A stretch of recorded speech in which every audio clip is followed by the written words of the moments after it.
name is Jeannie Ognett, and I'm the founder of Blankets of Comfort Ministries.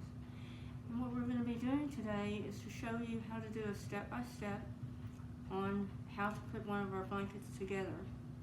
I wanted to give you a little history though about why we're doing what we call a sew-a-thon. CPS is divided into 11 regions in the state of Texas. I encourage you to go onto the Department of Protective Family Services website, and you can see what region you're in, what county you're in. It's a wealth of information about how many children in the state of Texas are not only in conservatorship, which means that the state is their guardian, but also how many children are removed and how many they have and where they're trying to salvage the family. So it's a good place to start, and it lets you know what region you're in so that when we get to your region, you can participate, or at some point if you want to do it out of your region, that's fine too. But this is the way we're going to get the counties up and running to try and get them to start funding and making blankets for their children.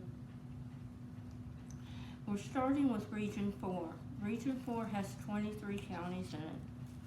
Our goal is to try and get as many sewers as possible starting to make our blankets.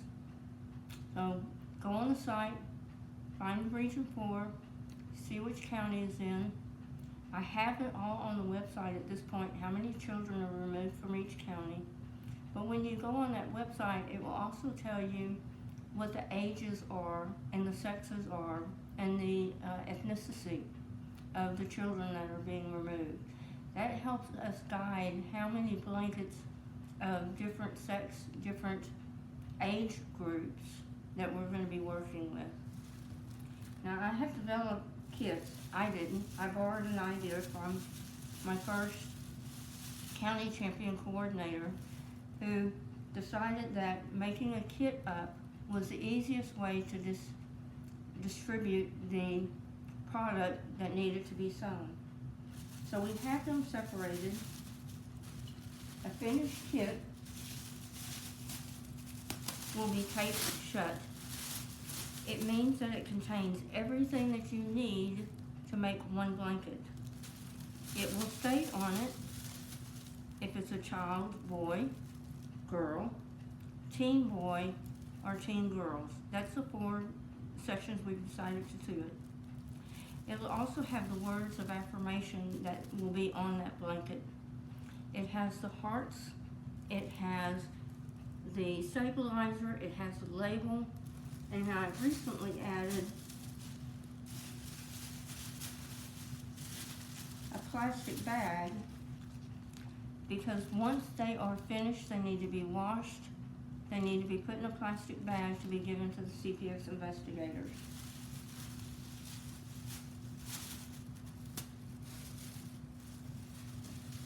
I'd like to show you quickly, we'll go into this more, but what you'll find, now, if you'll notice here, the label is a little different than this label. And the reason is because I now have someone else making our labels. My goal is that each county, if they have a embroidery business, that we will give our label business to them to help support your county locally. So there may be some differences, even though I will have the design that I will give them, but it was just the differences in the way that those two did it. They did a solid edge on this one, he did a smaller edge on this one. It just means that we have to take a little more care when we go to put that label on.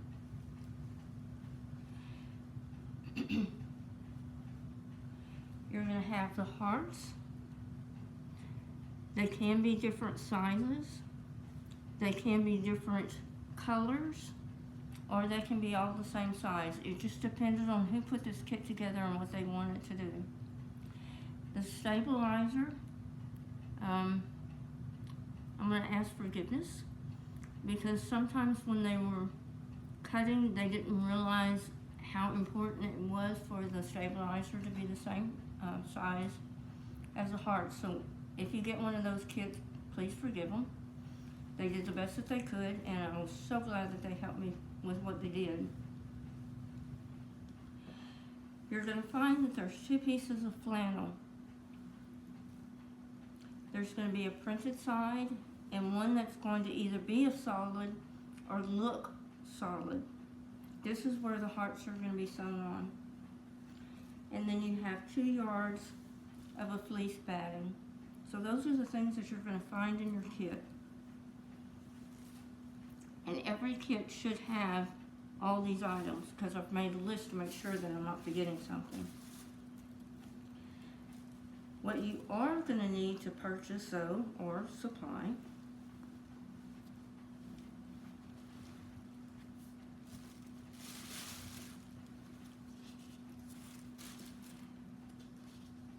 is thread. I use yellow for the letters. I used red for the hearts, but I've got one that actually was done with yellow on the outside, and I like the contrast. It's up to you what you want to do. You need a white thread for the label, and you'll need thread to match the front and the back of the quilt, the blanket, sorry. You'll need a turning tool, and I'll show you that later, but that's to help turn your edges. I personally use a water spray bottle instead of steam when I'm ironing. That's just my personal preference. It's up to you. The flannel has already been washed and dried, so it's pre-shrunk, so you don't need to worry about that step. I also have a starch that I use. Sometimes these creases tend to be a little hard to get out, so I use a little bit of starch on that. You'll need an iron and an ironing board. You'll need a cutting mat, a rotary cutter, and I use a really long ruler to get my straight edges. Of course, you're going to need a sewing machine. I prefer to use a walking foot when I'm doing the final quilting. It moves my fabric better. Some machines have built-in walking feet. That's great, but if you don't, I would encourage you to get one for your machine. You're going to need a free motion or ruler foot, and I'll show you those when we get to those steps. Because of the thickness of the fabric, I tend to like little clips to hold my edges together. You'll need a pair of scissors, you'll need a marking tool, and you'll need a template. So that should get us started with what we're doing today.